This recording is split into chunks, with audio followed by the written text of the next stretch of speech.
Yesterday, Professor Christy van der Westhuizen opened the series with a very stimulating lecture by inviting us to think critically about the globalization of the Afrikaner. This afternoon, we continue that conversation with our second speaker, Dr. Phils M Msimang. As yesterday, today's lecture will run for approximately 30 to 40 minutes, and it will be followed by a question and answer session, which will be facilitated by Sibongile Bottoman, our postgraduate student. So it is now my pleasure to introduce Dr. Phils M Msimang. Dr. Msimang is a senior lecturer in the Department of Philosophy at Stellenbosch University and is the former head of Stellenbosch University Workstream 4 on Race, Human Categorization and Science. Dr. Msimang is a fellow of the South African Young Academy of Science, the coordinator of the International Philosophy of Biology Circle, and the secretary of the Azanian Philosophical Society. Dr. Msimang is involved in several research groups working on problems regarding race and racism in the sciences. His work on race includes investigations of the history and definition of the concept, exploring challenges with the use of the concept of race in health, the metaphysics of race debate, scientific controversies about race, and the use and abuses of the concept of race in research and policy. It is now my pleasure to invite Dr. Msimang to come to the lectern. Please join me in welcoming him.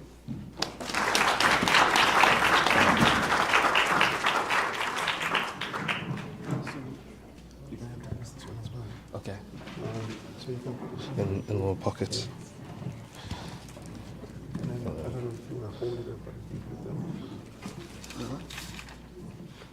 Maybe I'll attach it. Thank you so much for that lovely introduction. In the talk today, I'll be dealing with that last bit of the topics around race that I look at. It's going to be, of course, focusing on the intersection of race with policy and international relations. So I'm pretty sure everyone can see. There's some interference. Maybe I should move this. I'll just hold it. Everyone can see the title is a play on something that was said by the United States President, that terrible things are happening in South Africa. What this talk that I'm going to be giving is going to be about is some of the background to what led up to that particular comment and the role that basically think tanks have played in informing the moment and the zeitgeist of the moment.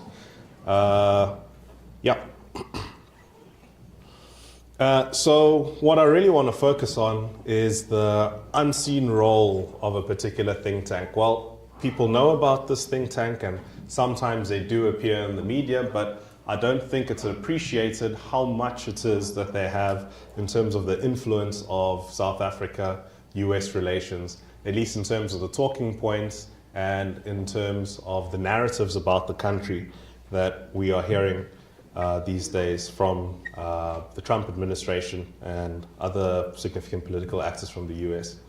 The South Africa-US relations have reached their lowest point since the turn to democracy, obviously.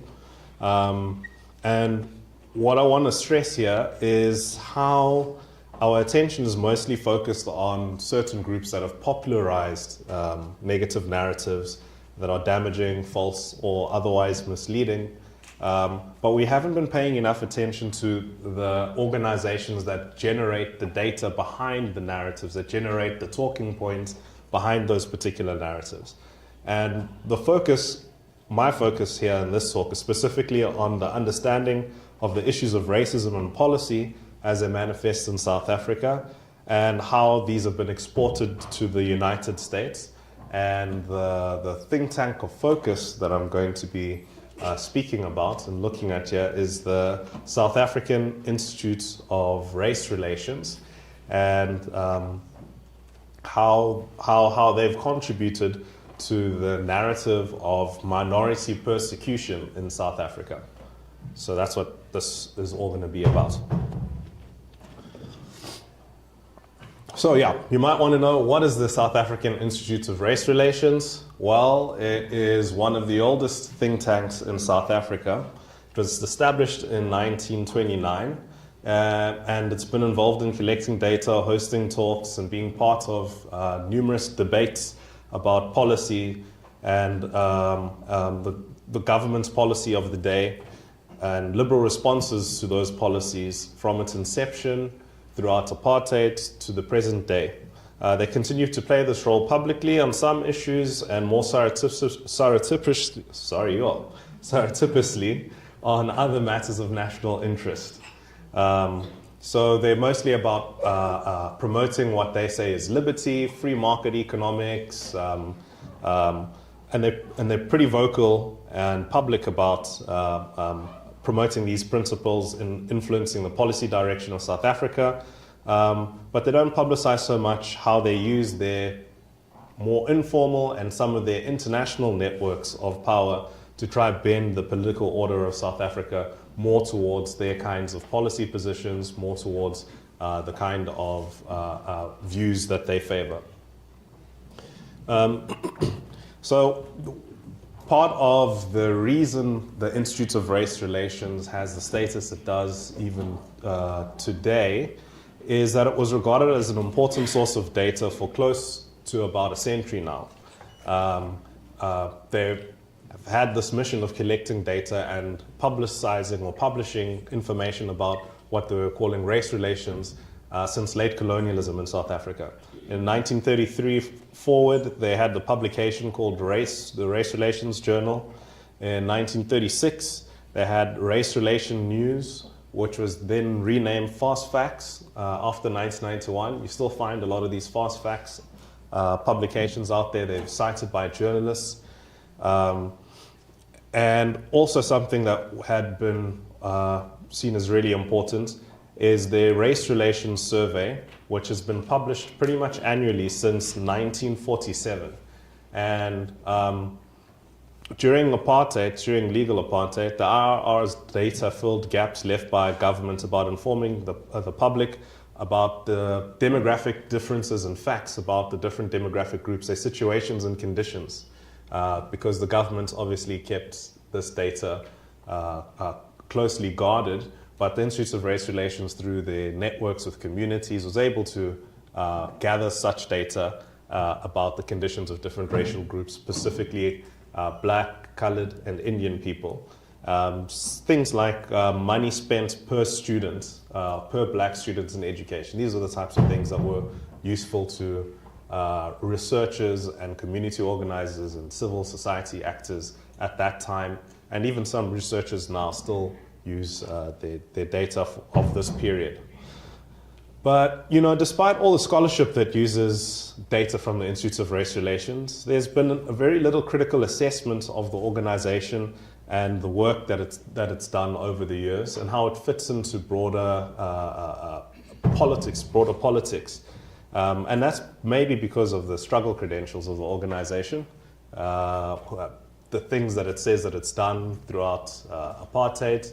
It gave Nelson Mandela a scholarship at some point, you know, so it has the status, well, until more recently, had the status of being this trusted organization which was instrumental in producing data that was challenging the status quo of a different period. But in 2022, I published a paper that was looking at some of this research that the Institute of Race Relations does, focusing specifically on their survey research and showing that there's reason to believe that at least today they are purveyors of disinformation and have a very close alliance to the right-wing elements, not just in South Africa, but internationally. And that's where this is going to end up going in the conversation that we're having now. So just to think about how prolific the Institute of Race Relations is, I'm going to try read what's on the screen here. Screen is kind of small on my side. Okay. I'm just going to read the text on the side there. This is coming from one of their reports. I think it's a 2024 annual report of the Institute of Race Relations. They say, the picture at the bottom left there. I'm not sure if you guys remember the viral campaign of racism is not the problem. This billboard that was put up in Johannesburg. The Institute of Race Relations is actually behind the putting up of that billboard and the website that went along with it, because their argument was that racism is not a primary problem or a significant problem in South Africa anymore, and that it's politicians that use the question of racism and the problem of racism and argue that it's still an issue only to push their own political agendas, but it actually isn't a real issue. And of course, there was a lot of blowback about that publicly. But I wanted to read here from their report of things that you might not have seen or known of, and how prolific the influence of the Institute of Race Relations, how prolific they are and the level of influence they have. So they say making this type of campaign successful requires prodigious levels of output, which the IRR team has proven a track record of producing. In 2024, the IRR made 8 submissions to Parliament, including 2 petitions to the President, published 8 blueprints for growth policy papers, 9 short What Can SA Be reports, and 9 other papers on political and social topics. It placed 1,183 opinion pieces in the media, was cited 517 times, gave 412 interviews, issued 113 press releases, and released 587 audio and video clips. Cumulatively, the Institute of Race Relations appeared in the media 2,812 times, or around 7.7 times per day. Adding the 4,989 social media posts, this number rises to over 21 appearances per day.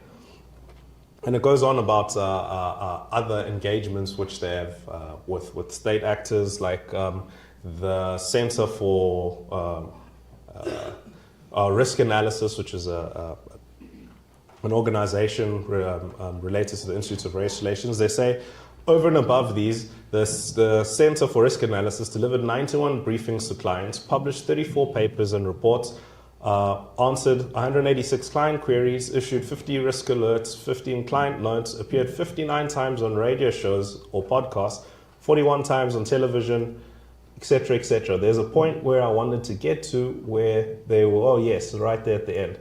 The IRR and Center for Risk Analysis held 115 formal briefings and 365 meetings with policymakers and influencers. So they had enough meetings in that year for one meeting a day with policy makers and influencers. I'm not going to read everything on there. So part of the front-facing campaign, so that's a lot of the work that's going to be happening behind the scenes, the meetings, the speaking with influencers, speaking with government representatives. But front-facing is a lot of stuff about, in the name, it's Institute of Race Relations, but they're very anti anything to do with race. And in fact, one of their foremost campaigns, well, series of campaigns, is about ending what they are calling racial conscription. And this is the idea that we should no longer be classified by race, especially by the government, and especially in terms of the law, because apparently racial conscription chains all South Africans to the past, and that it perpetuates a new type of discrimination. So it basically shifts the problem for the reason of the relevance of race in the law and policy being about racial inequity and racism, to classification itself becoming the problem. Classification itself, classifying people and using racial classifications, becomes what they perceive to be racism itself, rather than the problem being in the material conditions and in the inequities that are the reason for why we actually still use race in policy. So back to that 2022 paper I was mentioning that I wrote about, how I established this argument of why it is that we should consider them purveyors of disinformation, was how it is that they presented the data from their surveys. They're one of the only organizations with the resources and that actually goes out and does these national surveys that check the race relations of South Africa. And these are some examples from their reports. I think this was a 2020 opinion poll that they were speaking about, and basically making the argument of why racism is no longer a problem in South Africa. In the first table up there at the top, one of the questions that they asked is, what is the most serious unresolved problem in South Africa since 1994? And over there you see a list of the things that people mentioned, of the things that people reported. And right at the top you see unemployment, crime and safety and corruption are the top three, with about half of the population saying unemployment is the most serious problem, about 22% saying crime and safety, about 18% saying that it's corruption. Now, in their write-up of what this data is supposedly means, is when you look down at the bottom there, close to the bottom, you see that the most serious problem, land reform, only 4% of people think that it's the most serious problem. Only 3.5% think it's inequality, only 3.3% think it's racism or discrimination. Can I ask you, what is your favorite ice cream? Yes, you like chocolate ice cream. So that means you don't like vanilla ice cream. No, it doesn't mean that. Do you like vanilla ice cream? Okay. So, in the way in which they interpret this data, what they say is because people have mentioned unemployment as the most serious problem, racism and discrimination are not themselves serious problems. This is the argument that they end up putting forward. But you can see that there's an error of reasoning there. That just because someone mentions something as the most serious problem, it doesn't tell you anything about what other things they may consider or may not consider to be serious problems. But in the write-up and the argument that they make about this is that they say that the data which they've collected demonstrates that only 3.3% of South Africans think racism remains a significant unresolved problem in South Africa since 1994.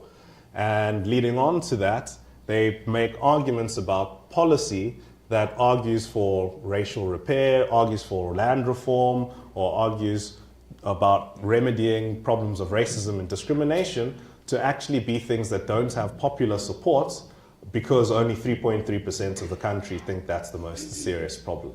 But you can see how that actually is not what the data that they produced shows, even if we were to take this data as being what people self-reported. There's numerous different kinds of examples that I show of this kind of error of reasoning in the way in which they interpret their own data. Also problems of making false dichotomies. So for example, let me see here, table number 3, best way to improve lives. And they ask people, what's the best way to improve life? Do you think it's getting a better job and more jobs and better education, better service delivery, more BEE and affirmative action, more land reform? And most people think the best way to improve their lives is from getting more jobs and better education. But in the interpretation of this data, it's argued to the exclusion of others. So they would say that most South Africans think that more jobs and a better education is the best way to improve their lives, which also means that there is low to little support for BEE, land reform, and affirmative action policy.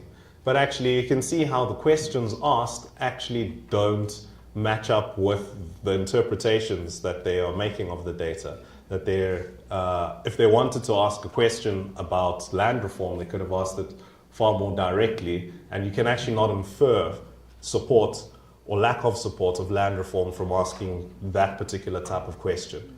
And so, yeah, go on and on in that paper about different things, different examples that demonstrates this kind of, well, one might call them errors or mistakes, but also in the broader context of how it is that this data is used by themselves and by other people. I argue and show that there is some motivation behind making these errors, because they all point in the same direction. They all suggest that racism is no longer a problem in South Africa, except for what they call minorities in South Africa. Minorities are apparently now being the ones who are victimized.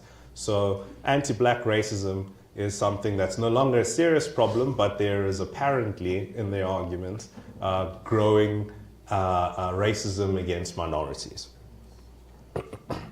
So with what's happened over the last couple of years, it seems like it's a good time now to build on that kind of work, showing how the Institute of Race Relations produces disinformation to mislead within the country about racism and policy, because now this kind of understanding of the problem of racism in connection to policy in South Africa has been exported to an international audience and has found an ear in the US, in the present White House. And this disinformation can be shown now to negatively affect the relations between South Africa and the United States. And this is part of what I'm going to be illustrating as this talk goes on. So this previous work that I was just talking about now focused on their survey data and the interpretation of that survey data, through which they claim that racism is not a problem in South Africa except for minority groups. And their argument is that it's only politicians that act like racism is still a problem in order to motivate their base and win some votes. As you saw in those tables I was showing you, the biggest problems reported are things like unemployment and crime, but these are presented as if these issues are separate from racism. But the reason for structural unemployment and the concentration of unemployment in a particular demographic group in South Africa is not something that is separate from the history and the legacy of racism. So the questions of safety and security. So there isn't actually even the kind of distinction between the categories which they're asking people about that is presumed in the way in which their data is spoken about. A lot of those things are directly connected to racism, even if people don't name racism in their responses. They present findings that people's belief that the best way to improve their lives are jobs, and the use of this belief in the best way to claim, they exclude other ways to improve lives. So if you think jobs are the best way to improve lives, we exclude land reform, we exclude whatever other ways people could possibly also be arguing are ways to improve their lives. So I'm arguing that new work should lead from the warning that Institutes of Race Relations disinformation presents a danger to deliberative democracy, to a demonstration of how the Institute of Race Relations has been doing just that.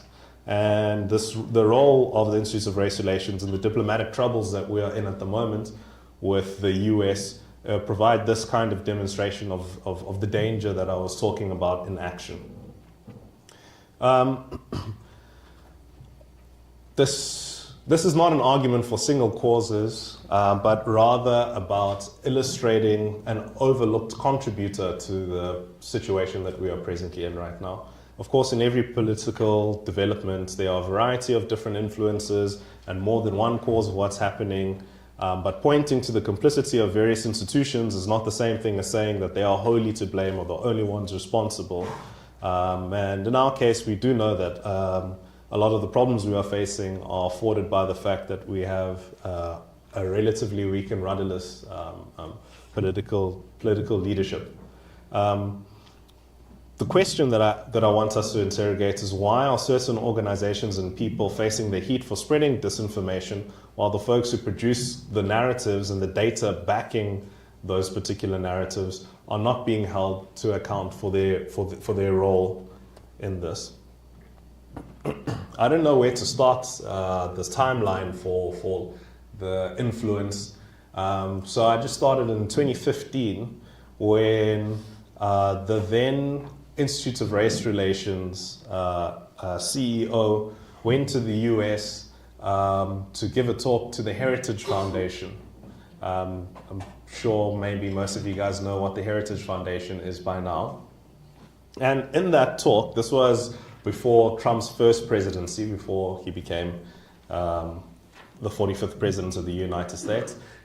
The Institute of Race Relations was in the US speaking to what were to be people that are going to be influential in Trump's administration.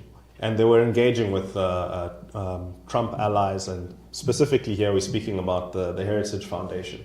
In the talk, it was Cronje, who was the CEO of the Institute of Race Relations at that time. He argues that the ANC has turned away from the pragmatic growth policies of Nelson Mandela and Thabo Mbeki, and that it's gone back to its NDR roots, the National Democratic Revolutionary roots. He says that government aims to undo apartheid property relations by undermining private property and taking control of Western-owned assets. He argues in his talk there that South Africa is hostile towards the West, moving to align with non-West and Eastern blocs, and also says that ANC government is being hijacked or is hijacked by communists from the South African Communist Party who want to implement the National Democratic Revolution, which would make us a socialist society and then fully communist society. Wouldn't that be fun? A couple years after that, this is something that was more widely known, was the tour of Afroforum and Solidarité to America. And when they were in the US, they did meet the Heritage Foundation as well, and some people that were related to the Trump government. Rather than the Institutes of Race Relation tours, which happen more frequently, and actually they visit the US a number of times annually, serious attention at this time in 2018 was focused on Afroforum and related organizations making similar representations in the US. And of course, Heritage Foundation becomes very important as the situation develops, especially in Trump's second presidency. But you'll see that some of the narratives which they brought along with them to the US in 2018 already started to bear some fruits and have particular consequences for the relationship with South Africa and the US. And around the same time, Katie Hopkins released the movie, I should call it, or maybe you want to call it a documentary, but it was the Blast murder one, the farm murder one. But this is where we start to really publicly see how many links there are between the US right, think tanks in South Africa like the Institute of Race Relations, Afroforum, specifically, and also the type of messaging that was being put across. Going on in terms of the link with conservative or right-wing institutions, the Institute of Race Relations CEO of that time, which was still Cronje, went to the Cato Institute in 2018, and he was speaking to them about expropriation without compensation. And that was not the only place that he went to that time. He was also on tour similarly to Afroforum, arguing about the risks that this brings, the risks to property rights, the victimization of particular groups who hold assets and land. So in 2018, the Institute of Race Relations visits the US and a few think tanks, including the Cato Institute, the talk that he gave at the Cato Institute, I think, was called Will South Africa Become Africa's Venezuela? And this was reported by the Institutes of Race Relations themselves as one of many engagements on Cronje's itinerary in the US aimed at building international support for protecting and extending property rights to all South Africans. Engagements reportedly focused on the risk of expropriation, as I explained, for property rights, and how it was linked to supposedly left-wing ideologies, and it not being the right way to address the injustices of the past. And supposedly the solution that they were giving is supposedly the free markets can remedy the situation somehow, and that going on this race-based way is going in the wrong direction. So here, I don't think I have too much time left, so I'm going to kind of get to the point to this. So months after the Institute of Race Relations visited the US, Trump tweets that he's opening an investigation into farm seizures by governments against white farmers. And some journalists did make the link of, hey, this was soon after you went to the United States. What about that? You know, do you not see? How do you view the fact that you went and you're speaking to people in the US, and now this is something that follows? And I'll just read here from the interview between Cronje and a journalist. The journalist asks, you recently went to the US to present the IR's research about the risks of expropriation without compensation. Would you say that the US media coverage and Trump's subsequent tweet have been a result of your and others like AfriForum's campaigns? Cronje responds and says, I would not say it's the result of campaigns against land expropriation without compensation, but rather it's the making of government's own populist pronouncements about land expropriation.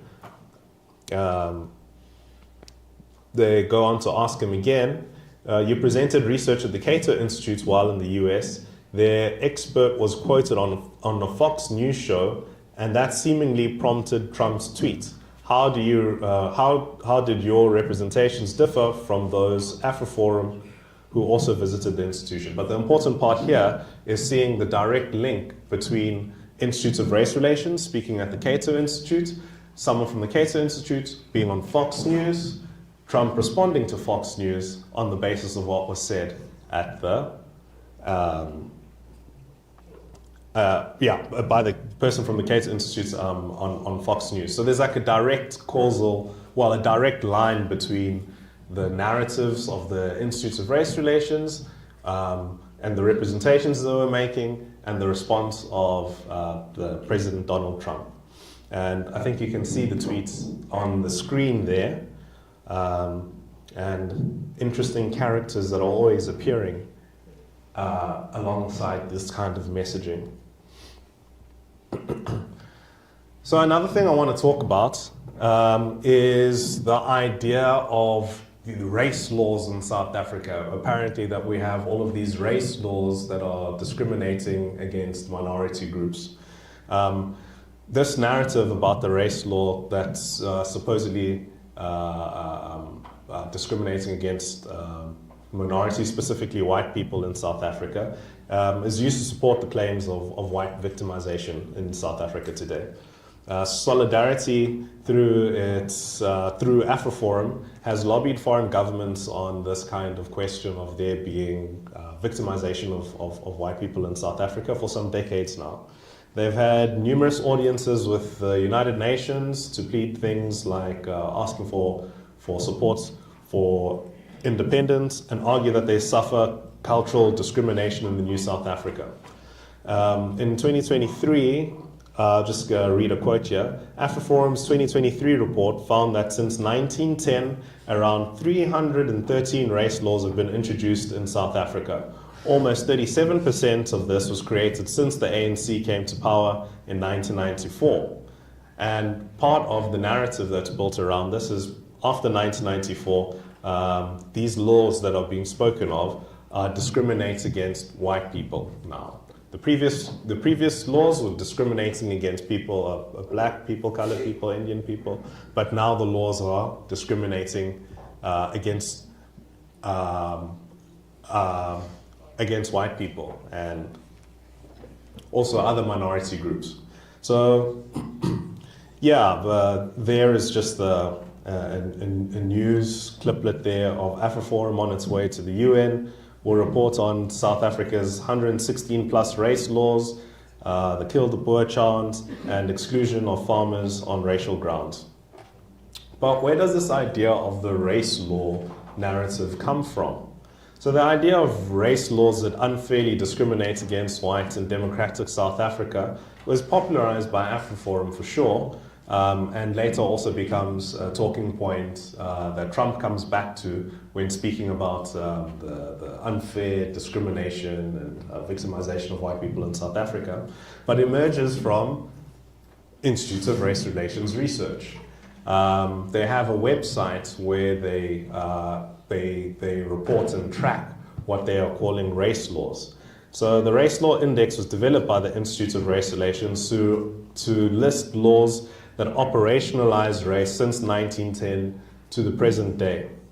The index makes no qualitative differentiation between laws like the Native Land Act of 1913 or the Group Areas Act of 1950, whose sole purposes were to dispossess black people of land. They don't differentiate that from laws like the Housing Act of 1997 or the Extensions of Security of Tenure Act in 1997, which attempted to bestow some rights to land for dispossessed people. So on both sides, you have these laws that are both being called race laws, with the implication that both are serving some nefarious purpose. But actually, if you look at the purpose and the function of these laws, they couldn't be more different. So one side is actually trying to protect rights and expand rights to people who were previously excluded, whereas the other was doing the opposite. But both of them are then under this banner of race laws. And the Institute of Race Relations is the group responsible for this narrative, and you often see things like there are more race laws than ever today than in the history of South Africa. There's more race laws now than they have ever been. And this plays out in different contexts. As you can see there, it's actually kind of weird that so much of our politics and the consequences of politics is happening on Twitter, but it shows a connection here. You can see Elon Musk there asking, why do we have openly racist ownership laws, and referring to BE laws. And you can see at the bottom in the comments there, someone else is posting about the race laws in South Africa and how many that there are. All of the race laws, of course, as I just described and just now, are framed as unfair discrimination, with the implication that all of these laws are inherently racist because they make race-based considerations, or they operationalize race in the law. So the Institute of Race Relations runs numerous campaigns against the use of racial classifications in government and policy and the law, and it uses this race law index to supposedly demonstrate the contemporary unfair discrimination on the basis of race that continues in South Africa today. And other organizations using their data and talking points also follow suit with the same narrative, with the same sort of perspective on this. And here is a quotation right here. Racial discrimination by the government was wrong in the past, and it's wrong in the present. And that's by Ernest van Zyl, who's the head of public relations at AfriForum. He said that in a speech. Just going back to the timeline a bit to show how these things have had direct consequences for South Africa-US relations. Leading up to the executive order addressing the egregious actions of the Republic of South Africa, which was signed on the 7th of February, things started on social media. Donald Trump posted on Truth Social that South Africa is confiscating land and treating certain classes of people very, very badly. And I'm just going to read a little small section here of what ended up being in the text of that executive order. It says, in shocking disregard of its citizens' rights, the Republic of South Africa recently enacted the Expropriation Act of 2024 to enable the government of South Africa to seize ethnic minority Afrikaners' agricultural property without compensation. This act allows countless government policies, countless government policies designed to dismantle equal opportunity in employment, education, and business, and hateful rhetoric and government actions fueling disproportionate violence against racially disfavored landowners. In addition, South Africa has taken an aggressive position towards the United States and its allies, including accusing Israel and not Hamas of genocide in the International Court of Justice and reinvigorating its relations with Iran to develop commercial, military, and nuclear arrangements. So you can see a number of different justifications being put forward there.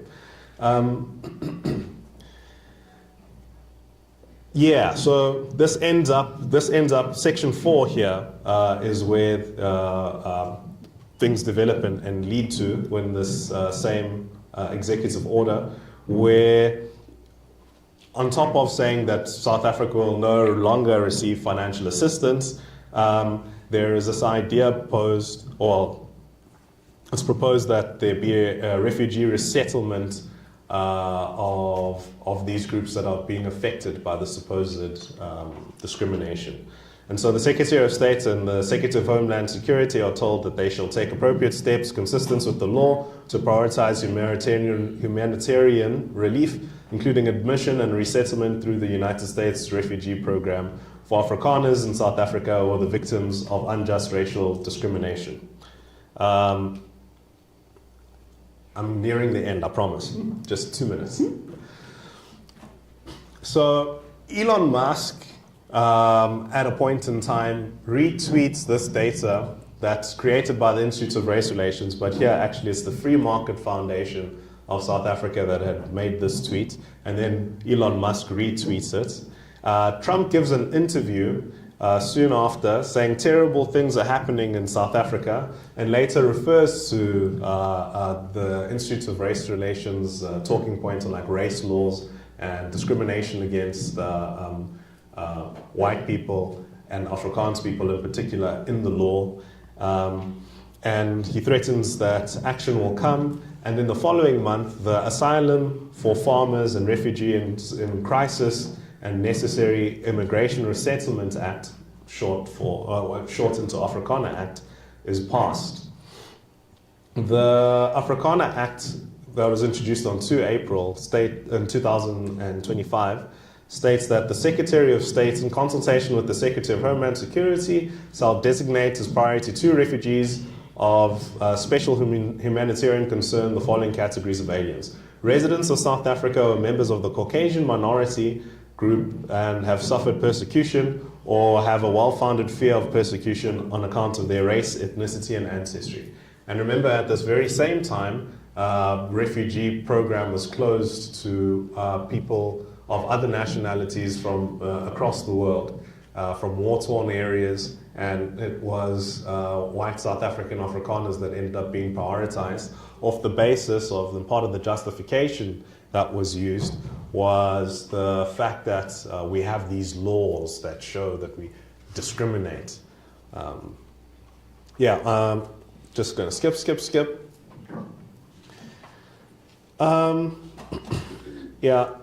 I'm just going to skip to the end. Because one of the things I wanted to say is that this problem of Institute of Race Relations data downplaying anti-black racism while playing up white victimhood has fueled souring US-South Africa relations and has justified, has been the basis of justification for some of the retaliatory action or that we've seen, or the attacks that we've seen on South Africa. And part of one of these consequences that have become quite worrying is that this has created parallel channels of power and negotiation Because instead of engaging with government on these and other issues, the Trump White House and its officials are increasingly seen with unelected members of special interest lobby groups. And there's a question here of what do these parallel channels of power mean for South African sovereignty, for the operation of the state. And just one final thought is one of the central goals of lobbying and this present lobbying that we are seeing is to transform our understanding of reality, our understanding of racism and its material manifestations, to disrupt organizing around racial problems in South Africa and limit what interventions are within the bounds of possibility given this new framing of the problem. So think tanks like the Institute of Race Relations, AfriForum, they now hold an outsized influence on our foreign relations, and they're actively shifting foreign government relations towards South Africa to pressure government to make the kinds of changes that they would like to see. So that kind of subverts the democratic process. And this is obviously anti-democratic, but it's also quite interesting to note how it depends on white supremacist networks which support the cause of crushing anti-racism and progressive politics and policy in different places in the world. We can see it directly in how things are unfolding in South Africa itself. And the absence of critical academics in directing programs of collecting, analyzing, and disseminating evidence about our predicaments in South Africa has allowed for the building of these new realities, which give further distance to the possibility of, in the future, us having an egalitarian South Africa. Yeah, that's where I'll end it. Thanks.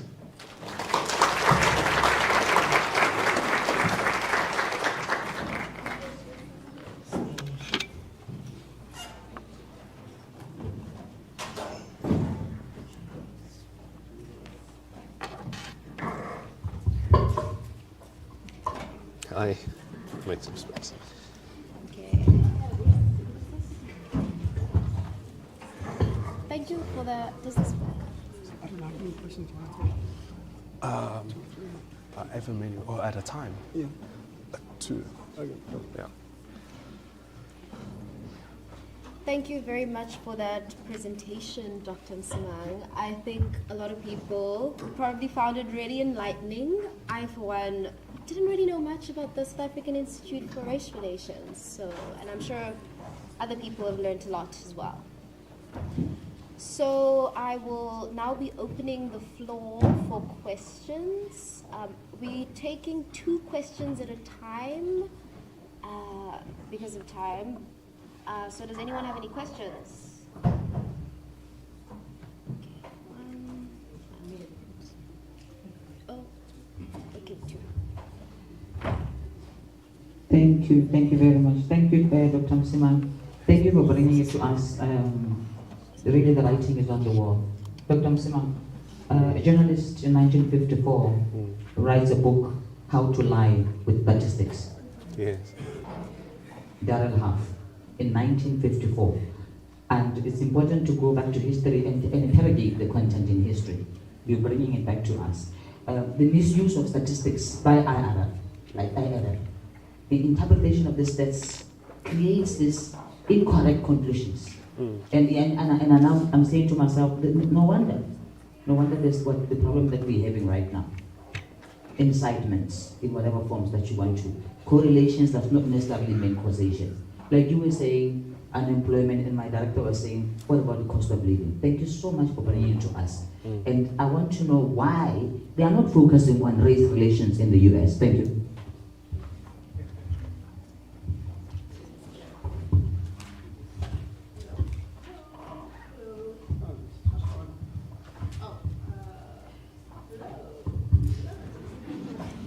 Hello. Sorry, thank you. Thank you so much for that session. It was really, really informative.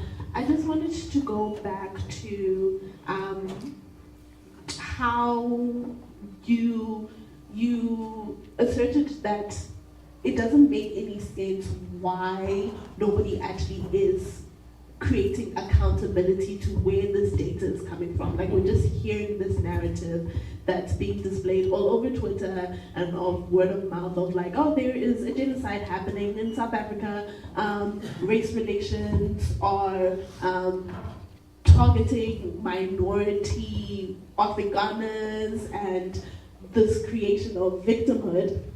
And it just made me think about knowledge production in itself and just the origins of knowledge, Western knowledge production, and how it does skew narratives for their own favors.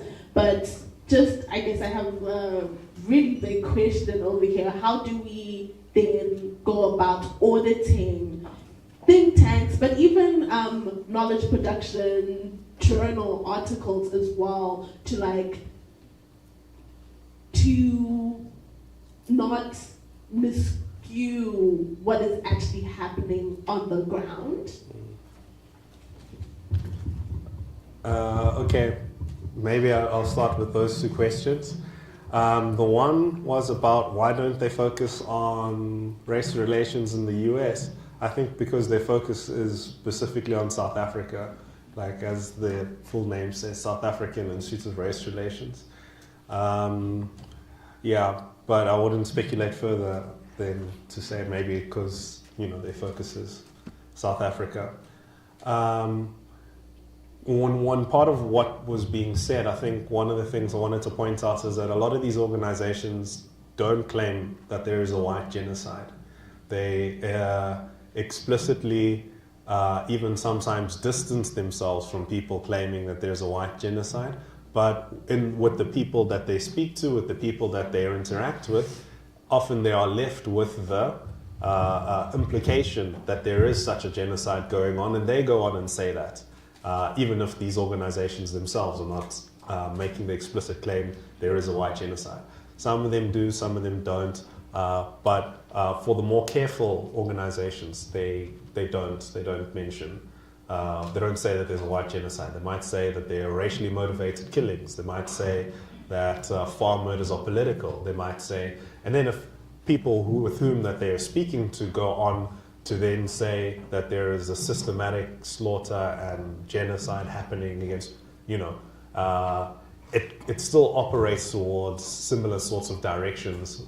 But to answer your question directly about what it is that we should do, it's a difficult question because what can we do that's effective but that also doesn't create other more serious problems down the line in terms of how it is that you engage with think tanks, civil society organizations.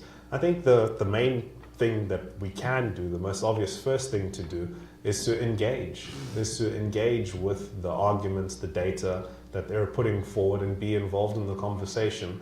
And first off, pointing out when things are misleading or false or just purely propaganda that doesn't have a basis in reality. I think that is probably one of the safest and most sustainable ways to make an intervention. I have seen people petitioning the government to do something about think tanks, but that leads to a different kind of territory that I think could also be problematic in its own way. So yeah, there are some practical things that we could do, but some I would be more cautious of. But the one that I do say, we should just all be involved in this conversation first off and debunk any false ideas, and maybe also starting to organize around these kinds of issues. And create a different kind of a pressure group for progressive policies rather than having the space filled and proliferating with these misleading and misguided ideas. So yeah, I think we should be really engaged in the fight of ideas here and in organization and organizing. Could I ask something quickly? Yeah, so Philemon, could you help us sort of theorize this institution, right? I mean, originally when it's established, like in the early 1920s, it's a different kind of an animal. I mean, it's a space for black elites, right, from the ANC and black leaders to meet white liberals, and it's owned by white liberals. And this philosophy is non-racialism, and in fact, it really propagates that that idea, and is really allergic to race discourse and race categorizations and things like this. So for me, this institution hasn't really changed. Like philosophically, it has been very consistent. The only difference, I guess, I would argue, is that post-94 is not fighting against the apartheid government. It's supporting the interests of white elites. But philosophically and theoretically, in terms of its ideological architecture, do you think it's changed? Not as much as is made out to be in the press and in the media about there was a supposed liberal slide away and now they've changed and become right wing. I think there is a process of distancing how far they have gone in the direction which they were already going previously. They are about free markets now, they were about free markets then.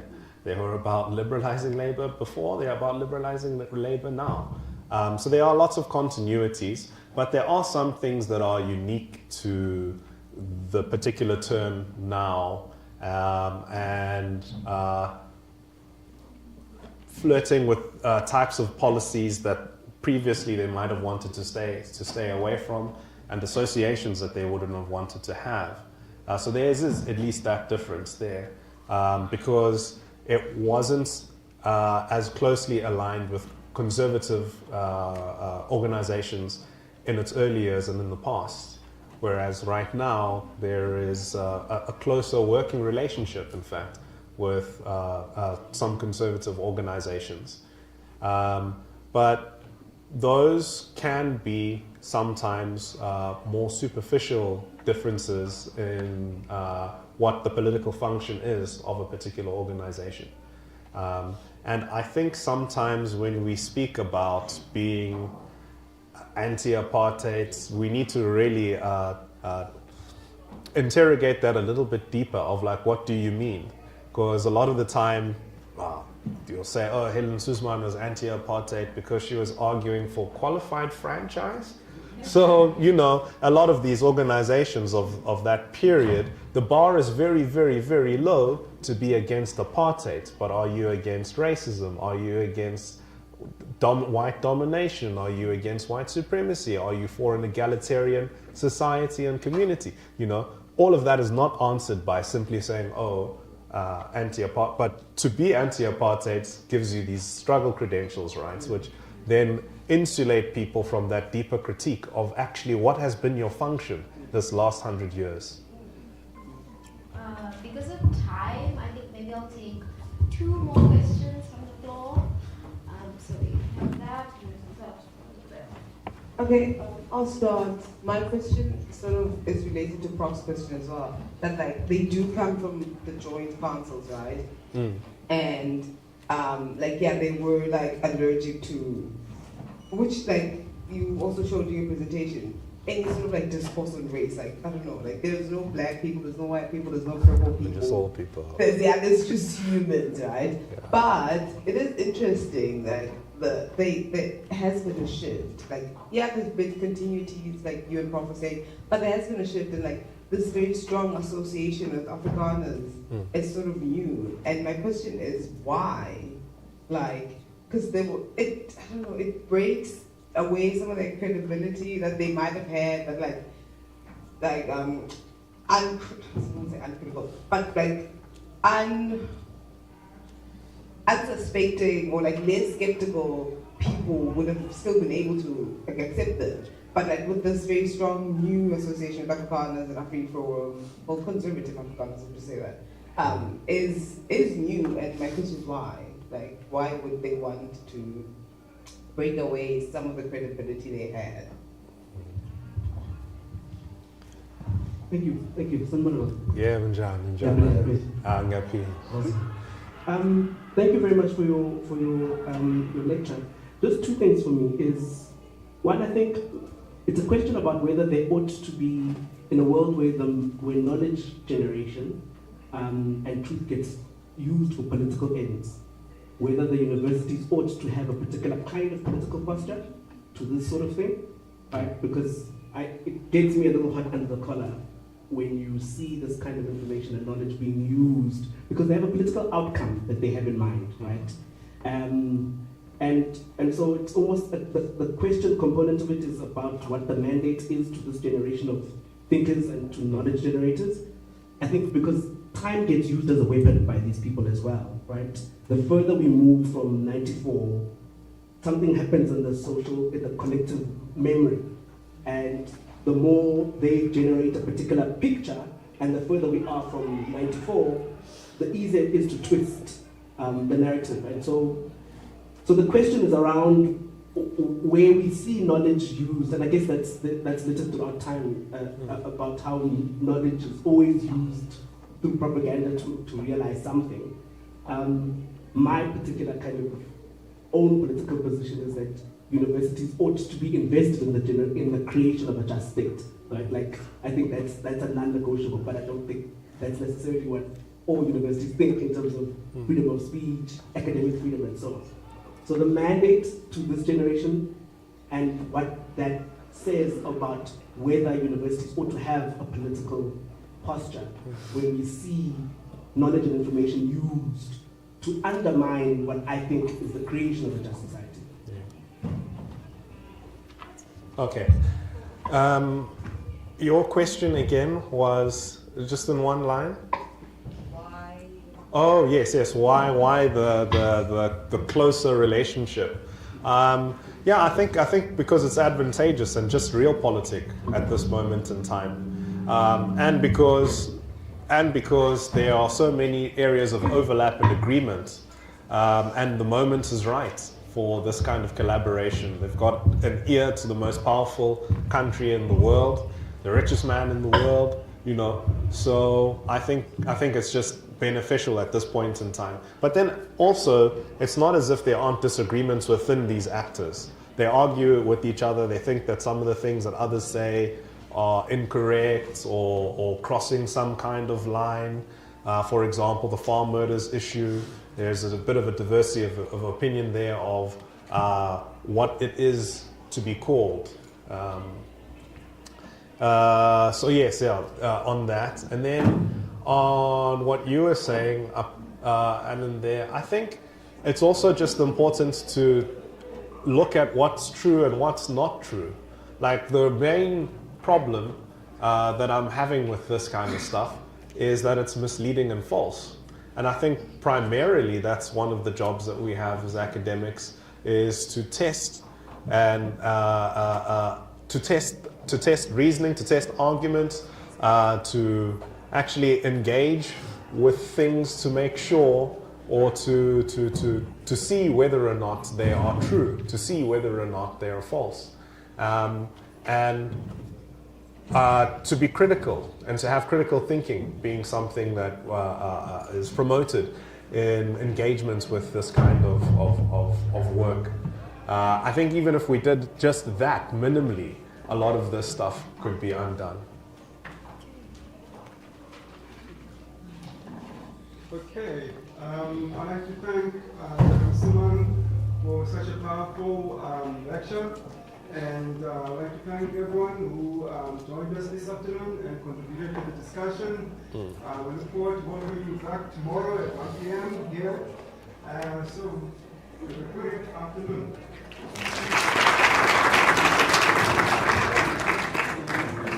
Just going to take pictures.